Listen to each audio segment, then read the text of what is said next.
Hi guys, welcome back to my channel. Today we are going to discuss about the second part of model system and development genetics. So now we are going to start.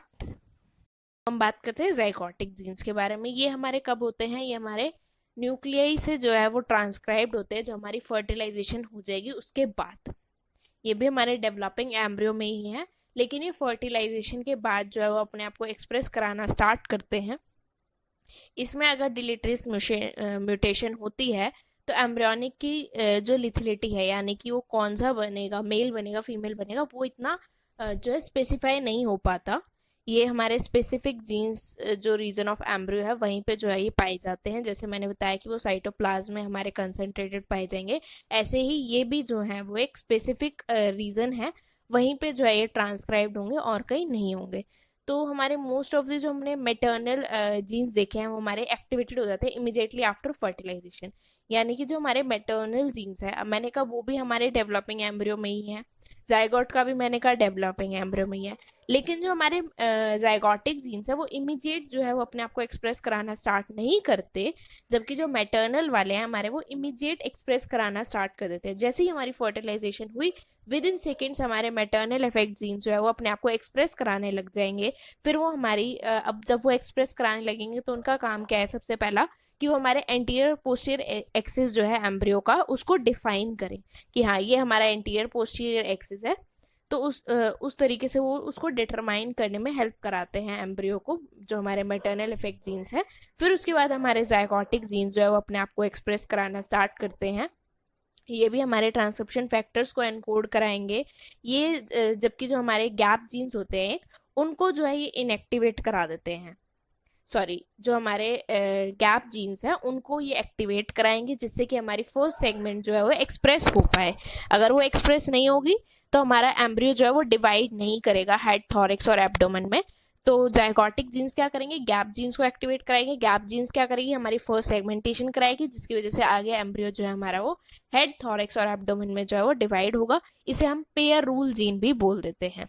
मतलब sorry, जैसे ही हमारा head, thorax, abdomen जो है वो divide कर गया, उसके बाद हमारा पेयर रूल जीन होता है वो एक्टिवेट हो जाएगा, जिसकी वजह से क्या होगा कि अभी हमारा कलेक्टिव एक्शन है मैटरनल जीन्स और सेगमेंटेशन जीन्स का, जिन्हें हम होमेटिक सिलेक्टर हॉक्स जीन भी बोल देते हैं। देखिए ऑब्वियसली बात है, कोई एक जीन अकेला जो है वो अपना काम नहीं कर सकता। भले ही वो अकेला डिलीट होगा तो उसका इफेक्ट आएगा, लेकिन उसको कुछ ना कुछ चाहिए, मतलब सब एक साथ मिलके जो है वो काम करते हैं। जैसे कि अगर हमारा मैटरनल जीन स्टार्टिंग में ही एक्सप्रेस नहीं हुआ तो फिर हमारे जाइगोटिक जीन्स एक्सप्रेस नहीं होंगे, क्योंकि वो एंटीरियर पोस्टीरियर एक्सिस नहीं बना एम्ब्रियो का।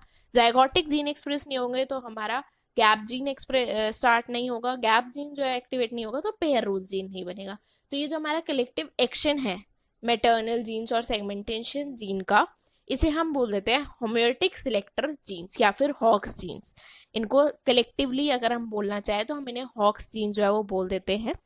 जाइगोटिक जीन जो है हमारे वो एक्टिवेट कराएगा और रिप्रेस कराएगा according to a positional gradient of maternal effect gene product. वही कि किस तरीके से हमारा मैटरनल इफेक्ट जीन जो है वो हमारी पोजीशन डिफाइन करता है, उसे अकॉर्डिंग हमारे जाइगोट जीन जो है वो एक्टिवेट और रिप्रेस होते हैं।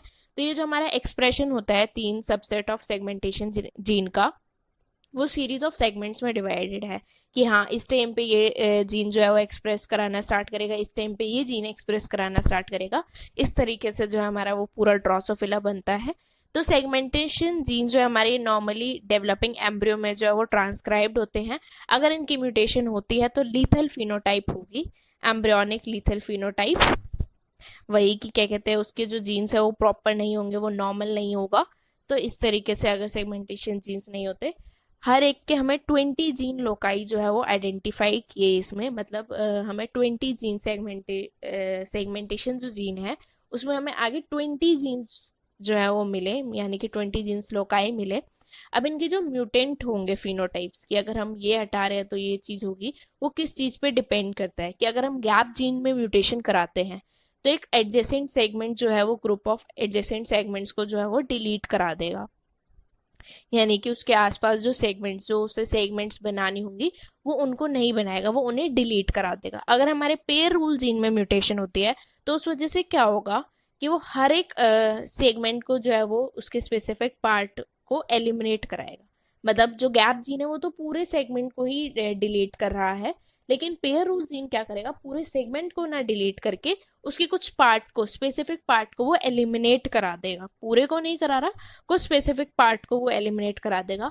अगर हमारी सेगमेंट पोलैरिटी जीन्स में म्यूटेशन होती है तो उसकी वजह से होमोलोगस पोर्शन जो है उसका, मतलब कि अगर हमने सपोज किसी में लेफ्ट में जो है वो सेगमेंट पोलैरिटी थी, उसमें म्यूटेशन करा दी, तो लेफ्ट साइड वाले जितना भी पोर्शन होगा हर सेगमेंट में वो डिलीट होता जाएगा।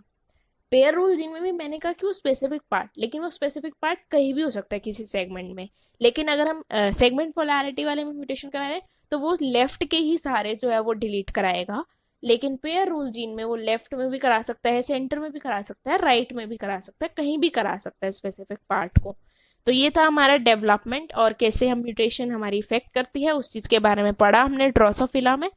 तो ये थी हमारी development in Drosophila. That's it, thank you so much. Please like share and subscribe my channel. Thank you so much.